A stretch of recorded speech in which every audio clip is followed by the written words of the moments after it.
종료주일인데, 종료주일은 우리 예수님께서 왕으로 예루살렘에 승리의 입성을 하는 그런 날이 종료주일입니다. 그래서 호산나 찬송하면서 많은 사람들이 예수님을 따라간 그런 날이 종료주일입니다. 주님과 함께, 왕이신 주님과 함께 예루살렘에 가시는 그런 날이 종료주일이죠. 오늘 이 종료주일에 왕이신 주님과 함께 승리의 길을 걸어가는, 함께 가는 교회, 여러분 가운데 하나님의 은혜와 평강이 넘치시기를 바랍니다. 오늘 성경 말씀은 교회의 가장 모델이 뭐냐라고 얘기할 때 늘 이 말씀을 이야기합니다. 세계 어느 나라에 있든지 어느 시대에 있든지 교회는 어떻게 해야 될까라는 것을 생각하고 이런 쪽으로 가야 되겠다라고 생각할 때마다 오늘 이 본문의 말씀에 있는 예루살렘 교회를 이야기를 합니다. 그러니까 가장 원형이라고 이야기할 수 있고 가장 모델이라고 이야기할 수 있는 교회가 바로 이 예루살렘 교회죠. 기독교 역사를 통해서 볼 때는 교회가 부패하고 타락하고 이렇게 교회가 돼서 되겠나? 그럴 때마다 그러면 우리가 어떻게 하면 좋을까? 그럴 때 이제 예루살렘 교회를 보고 우리가 저런 쪽으로 나가야 되겠다, 그렇게 생각을 하죠. 특별히 이제 종교 개혁을 했던 종교 개혁자들이 그 당시 교회가 너무 부패하고 타락하니까 이렇게 해서는 안 되겠다, 우리가 초대교회로 돌아가자. 그래서 이제 살펴보고 또다시 공부하고 실천해 나간 그런 교회가 예루살렘 교회입니다. 예루살렘 교회는 성령 강림으로부터 시작을 했고요. 그리고는 이제 많은 사람들이 사도들의 설교를 듣고 회개하고 그 세례를 받고 이제 교회 생활을 시작을 해서 오늘 이 본문의 말씀에 나오는 그런 교회가 시작이 됐습니다.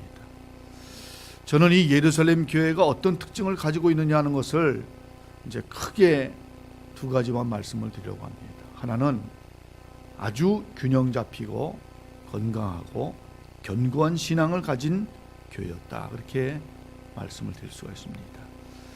오늘 성경을 보면은 42절에 그들이 사도의 가르침을 받아 서로 교제하고 떡을 떼며 오로지 기도하기를 힘썼다고 말씀하고 있습니다. 사도의 가르침을 받고 기도에 힘쓰고 그러면서 그들의 신앙이 아주 잘 균형 잡히고 아주 건강하고 아주 견고한 그런 신앙이 됐다, 그런 말씀입니다. 여러분, 우리 신교 교회에 있어서 가장 중요한 것은 하나님의 말씀입니다. 하나님의 말씀은 우리가 신앙생활하고 또 세상 가운데 삶을 살아갈 때 기준이 되는, 표준이 되는 것이 하나님의 말씀입니다. 그러니까 우리가 삶을 살아갈 때, 신앙생활할 때 요즘에 하도 이단이 많으니까요, 무슨 어떤 사람이 와서 이런 이야기를 한다, 저런 학설을 이야기한다, 뭐 여러 가지 이야기할 때 저게 맞는가 틀리는가를 우리가 보려면은 하나님의 말씀에 비추어 봐야 됩니다. 하나님의 말씀을 기준으로 삼아서 여기 잘 맞는지 안 맞는지, 너무 멀리 떨어지거나 왜곡되지 않았는지, 그런 것들을 이제 살펴봐야 되는 것이죠. 우리가 세상 가운데 삶을 살아갈 때 이렇게 살아도 괜찮을까?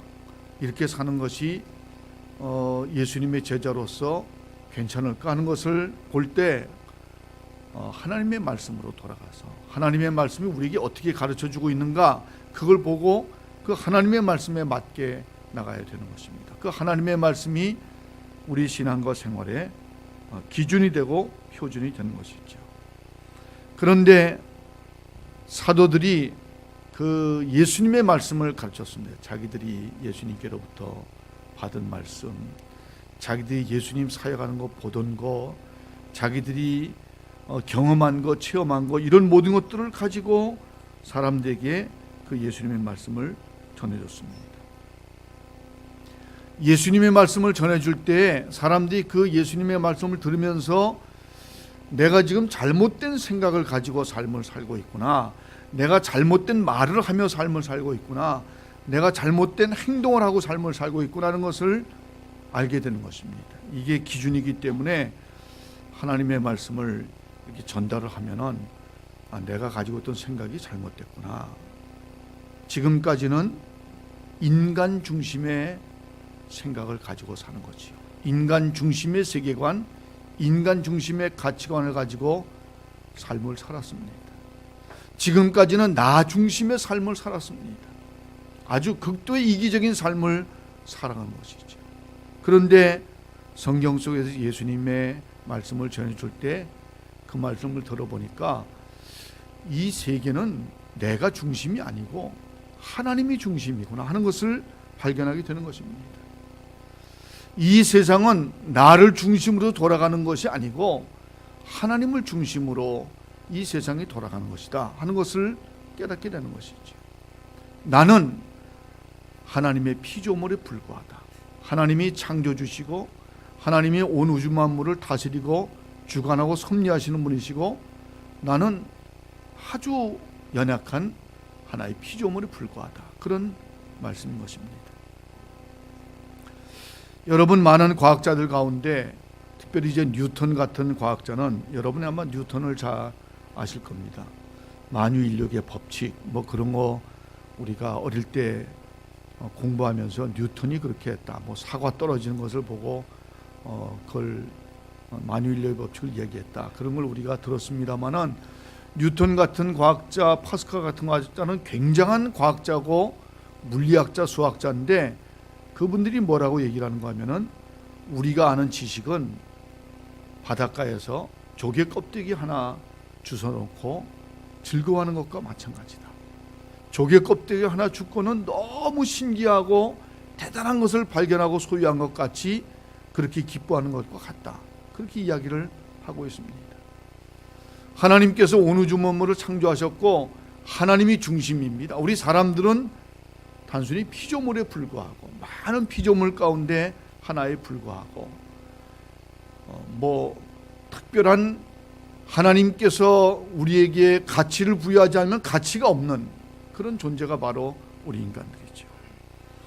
하나님 중심의 세계관을 가질 뿐만 아니라 주님께서 우리에게 가르쳐 주신 것이 하나님을 사랑하고 이웃을 사랑하라는 것을 가르쳐 주셨는데 이기적인 극도의 이기적인 그런 삶을 살아가는 것이 아니라 나 중심의 삶을 살아가는 것이 아니라 이타적인 삶을 하나님을 사랑하고 이웃을 사랑하는 삶을 살아야 된다는 것을 배우게 된 것이죠. 그런 걸 배우면서 사람들이 변화가 됐습니다. 점점 하나님의 백성으로 예수님을 따라가는 제자로 그렇게 배우게 됐습니다. 노철교 목사님이 개척하신다는 말씀을 제가 들었는데 노 목사님은 뭐 저하고 같이 오랫동안 사역을 해서 영락교에서 오랫동안 사역해서 제가 너무 잘 알죠. 아주 순수한 목사님이고 또 신실한 목사님이고 하나님의 말씀을 아주 바르게 잘 가르칠 수 있는 분이다라는 것을 제가 인정을 하는 목사님인데 개척하는 교회 이름이 함께 가는 교회다. 그렇게 이름을 붙였다 그래서 함께 가면 누구하고 함께 갈 겁니까? 함께 가는 것은 우선 우리 주님과 함께 가는 것입니다. 인생을 살아가는데 누구나 다 인생을 살아본 사람이 없습니다. 저도 그렇고 여러분도 그렇고 다 인생을 살아본 사람이 없습니다. 왜 인생을 살아본 게 없겠어요? 어제까지는 살아봤지만은 오늘의 인생은 살아본 적이 아무도 없어요. 아무리 연세가 많은 사람도 90살인 분이 계시는데 90살까지는 살아본 경험이 있지만은 그 다음서부터는 살아본 경험이 없습니다. 다 처음 길을 가는 겁니다. 그런데 처음 가는 인생길을 가면서 혼자 가는 것은 너무나 위험한 일이죠. 뭐 앞에 어떤 장애물이 있는지 어떤 위험한 요소가 있는지 전혀 모르는 채 가는 겁니다. 그런데 주님과 함께 가면은 가장 안전한 길을 가게 되는 것입니다. 가장 평안한 길을 갈 수가 있는 것이죠. 여러분이 주님과 함께 가는 여러분이 되시기를 바랍니다. 주님과 함께 간다는 것은 하나님의 말씀을 늘 살펴보면서 그 하나님의 말씀을 따라서 하나님의 말씀을 기준으로 삼아서 삶을 살아갈 때 주님과 함께 가는 걸음을 가게 되는 것입니다. 건강하고 균형 잡힌 신앙의 또 다른 하나의 방법은 기도하는 것이지요. 오늘 42절에는 오로지 기도하기를 힘쓴다고 말씀을 하고 있습니다. 하나님의 말씀을 늘 묵상을 하면서 그러면서 그 말씀에 자기의 생각과 말과 행동을 비추어보며 삶을 살아가는 것입니다.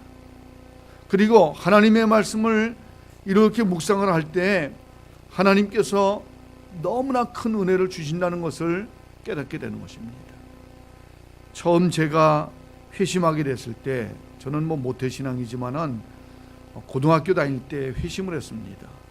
그때 회심했다는 것은 내가 가장 세상에서 중요한 인물이고 내가 가장 중심이라고 생각했는데 예수님께서 나를 죄 가운데서 구원하시고 예수님께서 나에게 말할 수 없는 은혜를 베풀어 주셨다는 것을 그때 깨달았습니다. 예수님께서 날 위해서 십자가에서 피를 흘려 주셨기 때문에 내가 이렇게 구원받은 백성이 됐다는 것을 깨달았습니다. 그때 예수님의 십자가와 예수님의 피가 너무 감사해서 얼마나 감사한지 그것을 깨닫는 순간 말할 수 없이 기쁨이 넘쳤습니다.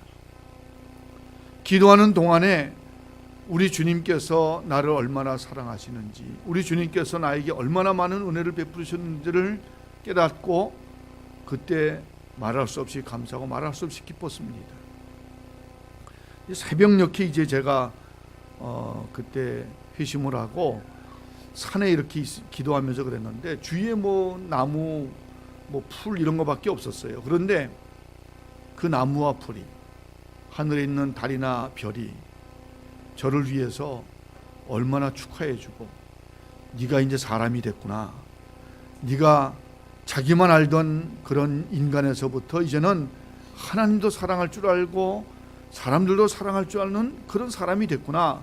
그리고는 저한테 축하를 해주고 웃어주고 얼마나 제가 기뻤는지 감사하고 기쁨이 충만했습니다. 그러고는 이제 집에 돌아오고 교회에 돌아와서 다른 사람들을 만났는데 무슨 일이 있었냐고 물어보는 겁니다. 예, 그전에도 교회 다녔고 회심한 다음에도 교회 다니고 그전에도 성가대도 하고 회심한 다음에도 성가대하고 교회학교 교사도 하고 다 그랬는데 다 똑같지만은 이 얼굴이 달라진 겁니다.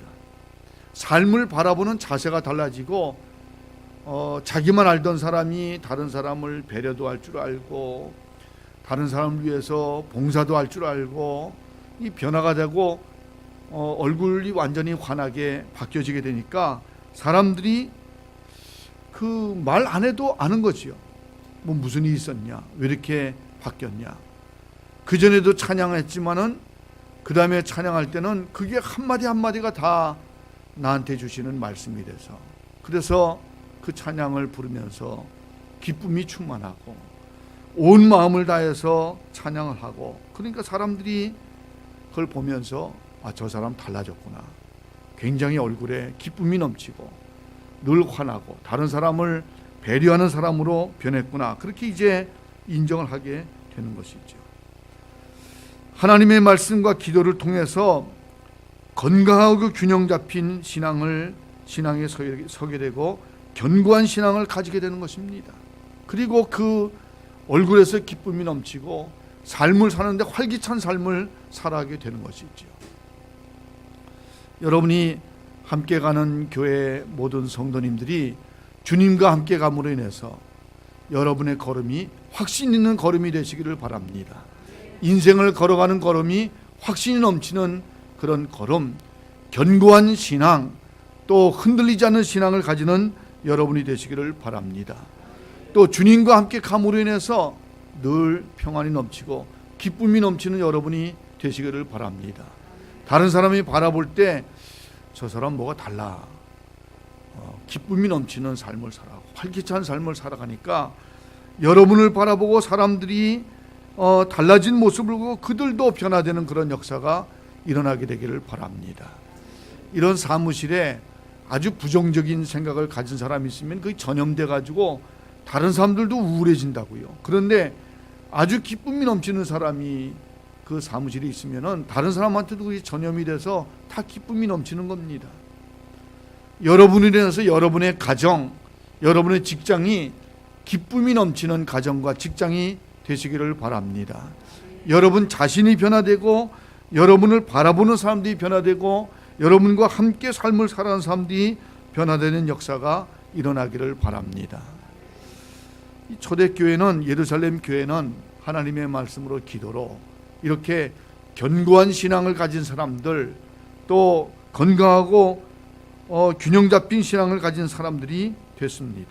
근데 거기서 그치는 것이 아니라 그게 이제 다른 사람들한테 전부 전염이 돼서 아주 교제가 넘치는, 사랑이 넘치는 그런 공동체가 됐습니다. 오늘 42절에 서로 교제하고 떡을 떼기를 힘썼다고 말씀을 하고 있고요. 46절 중간의 말씀을 보면은 집에서 떡을 떼며 기쁨과 순전한 마음으로 음식을 먹었다고 말씀을 하고 있습니다. 성전에 모여서 하나님의 말씀을 듣고 기도하고 집에서도 하나님의 말씀을 읽고 기도하고 그리고 또 성전에서나 교회에서나 교제가 넘쳤다, 그런 말씀을 하고 있습니다. 여러분, 예수를 믿고 변화된 사람들, 예수님의 제자가 된 사람들, 예수님과 함께 길을 가는 사람들은 그때부터 이제 기쁨이 넘치는데 같이 가는 사람들이 남으로 여겨지지 않는 거죠. 같이 가는 사람들이 교제가 굉장히 풍성하게 되는 것입니다. 여러분, 우리가 세상 가운데 삶을 살아갈 때는 같은 고향인 사람을 만나면 반갑죠. 같은 동창을 만나면 반갑습니다. 같은 취미를 가진 사람 만나면 반갑습니다. 그냥 뭐 다른 공통분모가 없는데 같은 취미를 가진 사람이에요. 그러면은 이게 대화가 되질 않습니까? 그래서 아주 반가워지는 것이죠. 멀리 기차를 타고 간다든지 버스를 타고 가는데 그 먼 거리를 가는데 옆에 앉은 사람하고 얘기하다가 그 사람이 예수 믿는 사람이다 그러면 반가워집니다. 같은 예수 믿는 사람이니까. 그러니까 이제 여러 가지 대화가 잘 통하고 마음이 통하고 그렇게 되는 거죠.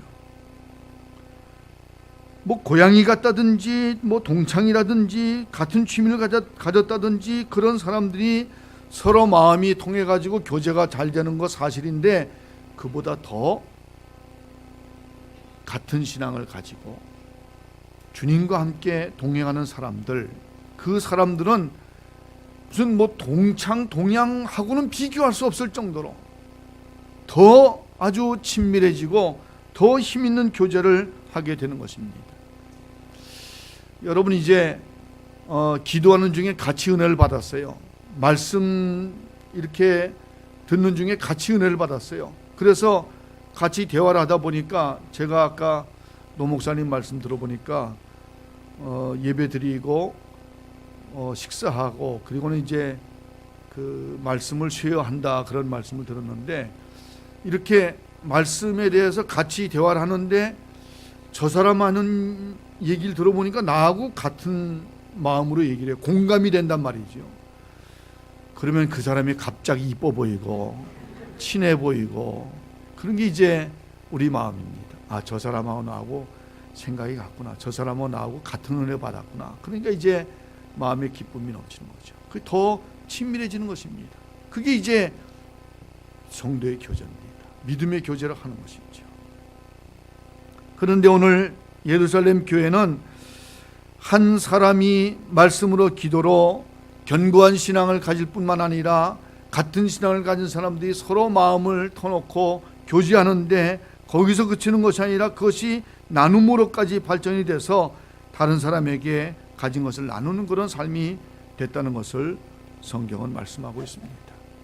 좀 넉넉하게 가진 사람이 좀 더 어려운 사람들과 같이 나누는 그런 삶이 됐다, 그런 말씀이죠. 그러니까 다른 사람 이웃을 사랑하는 마음을 실천하는 그런 삶으로 나아가게 됐다, 그런 말씀인 것입니다. 여러분, 그 당시 세상은 뭐 지금 세상도 비슷하지만은 그 당시엔 더 강했습니다. 옛날에 로마라는 나라가 인류 역사를 통해서 가장 법치 국가라고 이야기했습니다. 그러나 지금에 비하면은 뭐 형편 없지요. 법이 없었습니다. 그냥 약육강식, 정글과 같은 그런 사회였습니다. 힘이 강한 사람이 힘이 약한 사람 거 뺏고 짓밟고 억누르고 그런 일들이 얼마든지 쉽게 일어나는 그런 일을 해도 뭐 누가 뭐 제지한다든지 벌을 준다든지 그런 게 없는 완전히 야만적인 사회가 바로 그 당시의 사회였습니다. 그런데 교회에 보니까 교회는 힘이 강한 사람이 힘이 약한 사람을 많이 가진 사람이 가지지 못한 사람에게 나눠주고 도와주는 그런 공동체란 말이죠. 사랑을 실천하는 공동체였습니다. 그 당시 세상에서는 볼 수 없는 상상도 할 수 없는 그런 공동체가 교회였습니다. 그런 교회가 되다 보니까 사람들이 교회를 보고 너무 많은 칭찬을 하게 된 것이죠. 교회는 우리하고 완전히 다른 사람들이다. 다른 공동체다. 사랑이 풍성하고 따뜻하고 의지하고 싶고 피하고 싶은 그런 공동체다. 사람들이 그렇게 인정을 하게 된 것입니다. 예수 믿는 사람들이 다른 사람에 대해서 배려도 하고 도와도 주고 나눠도 주고 그런 일들을 해난 것을 보고 교회가 정말 우리하고는 다른 사람들이다. 그렇게 인정을 하게 된 것입니다. 여러분, 그 이후로 기독교 역사를 통해서 교회는 나누는 공동체였습니다. 구제하는 공동체였죠. 그 지역사회를 돌보는 공동체고 그 지역사회를 세우는 그런 공동체였습니다. 여러분, 함께 가는 교회가 이 건물 안에서 지금 예배를 드리고 있는데 다른 사람들이 볼 때 함께 가는 교회 교인들은 다르다. 이렇게 보면은 얼굴에 기쁨이 넘치고 활기가 넘친다. 이제 그래야 되고요. 또 함께 가는 교회 교인들은 다르다. 이렇게 다른 사람에 대해서 배려도 하고 또 도와도 주고 그런 거 보면 다르다. 이제 그런 그 인정을 받고 소문을 듣게 되기를 바랍니다. 제 아는 그 권사님 한 분은 그 아파트에 노인 회장을 하신다 그래요.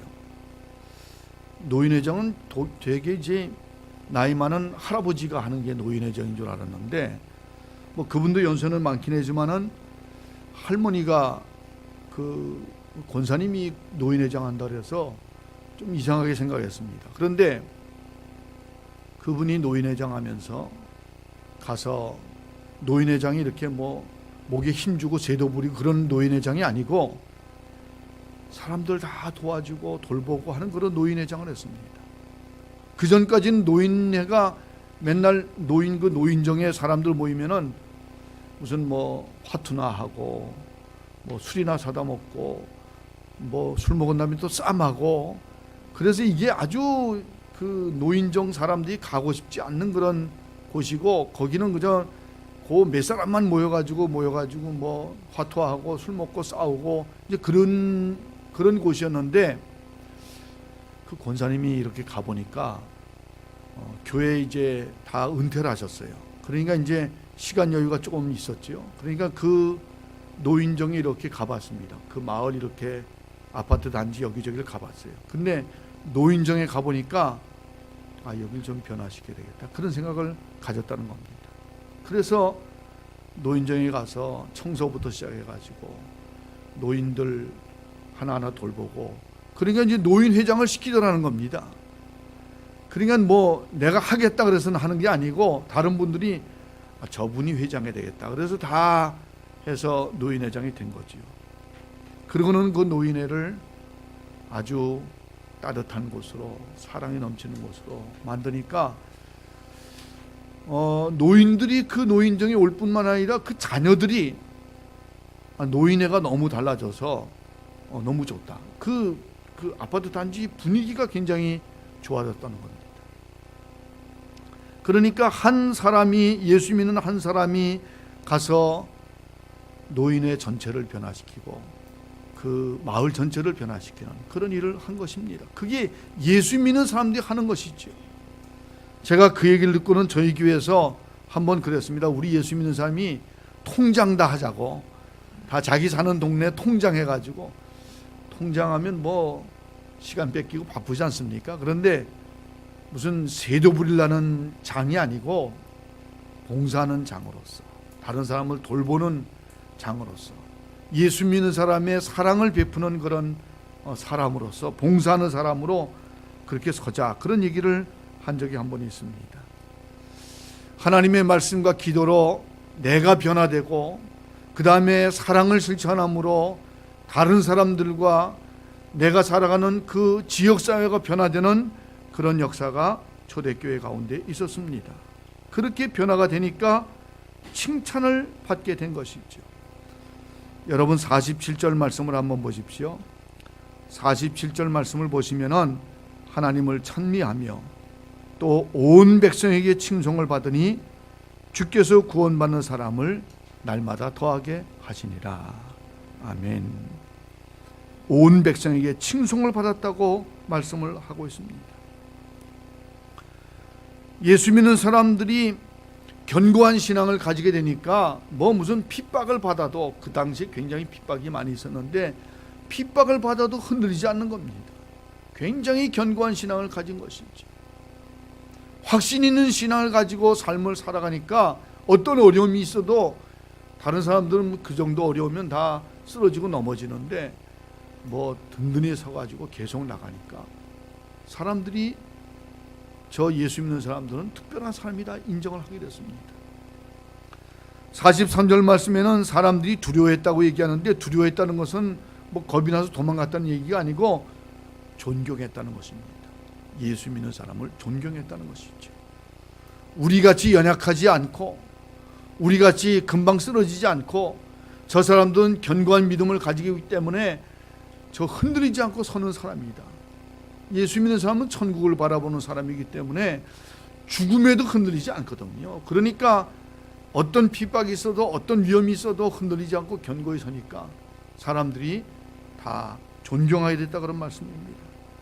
그리고는 사랑을 실천하는 모습을 보고 사람들이 호감을 가지게 된 것이지요.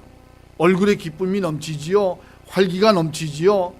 다른 사람의 사랑을 실천하지요. 그러니까 사람들이 호감을 가지게 되고 좋은 인상을 가지게 됐다는 것입니다.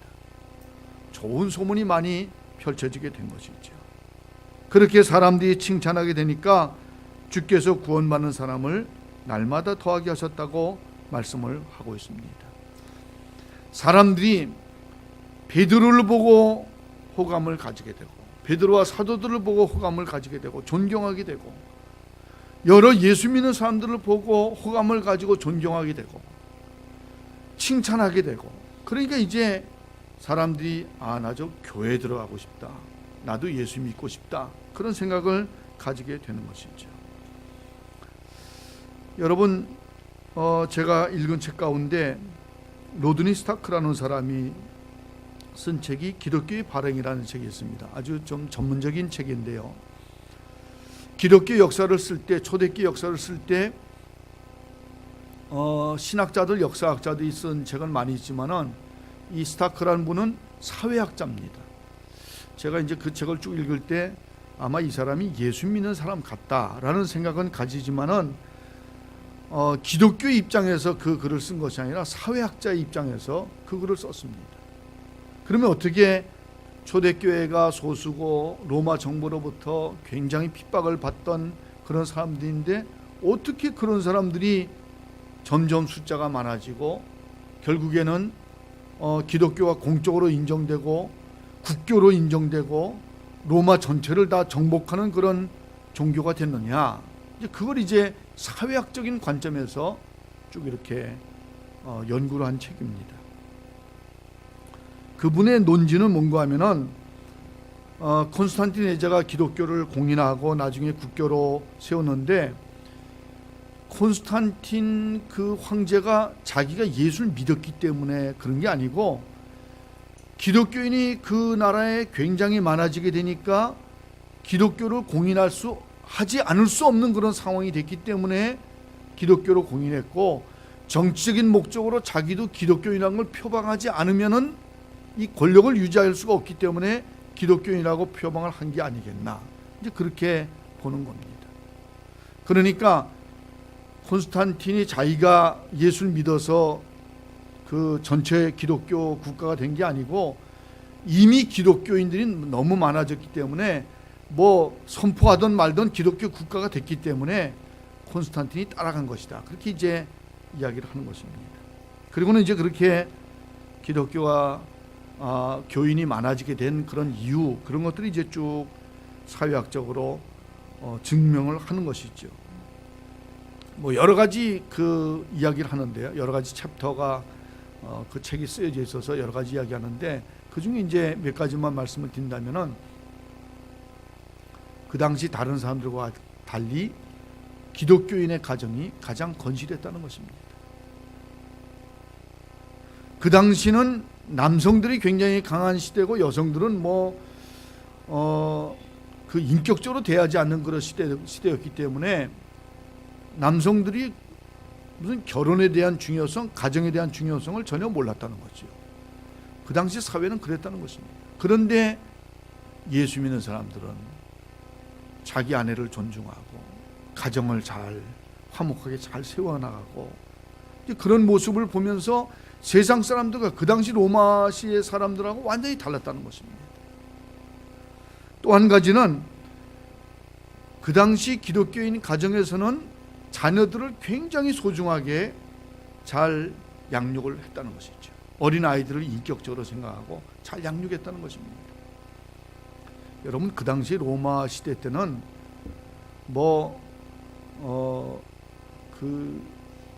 굉장히 낙태가 많이 있고 영아 사례가 굉장히 많이 있었습니다. 그러니까 아기가 태어났는데 여자아이다 그러면 내버리는 많았고요.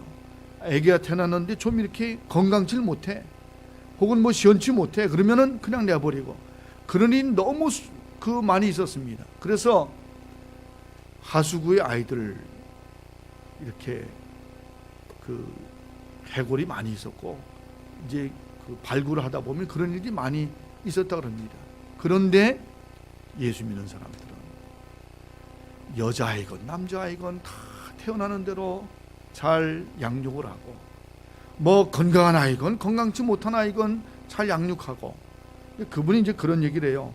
예수 안 믿는 사람들은 아기들 낳는 대로 많이 죽이기 때문에 숫자가 그렇게 많이 늘어나지 않고, 예수 믿는 사람은 아기 낳는 대로 잘 양육하기 때문에 예수 믿는 사람 숫자가 늘어났다, 그런 얘기도 합니다. 어떻든 그 당시 사람들이 볼 때 예수 믿는 사람들은 아이들을 사랑하고 건강하게 잘 양육하고, 그 아이들이 예수 믿는 가정에서 태어난 아이들이 너무 성실하게 훌륭하게 잘 자라나고, 예수 믿는 사람의 가정이 아주 건실하고, 그래서 그 당시에 별과 같이 빛나는 가정이었다, 그런 얘기를 하고 있습니다. 또 한 가지는 예수 믿는 사람들이 이웃을 사랑하는 것이 얼마나 강했는가 하는 것을 이야기를 하고 있습니다.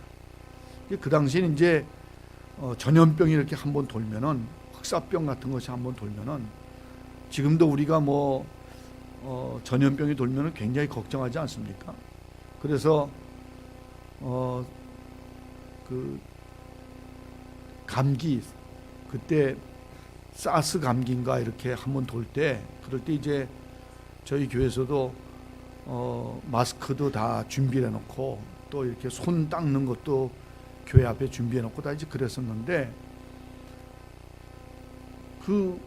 감기에 걸릴까 봐 교회 못 나오는 사람도 많이 있었어요.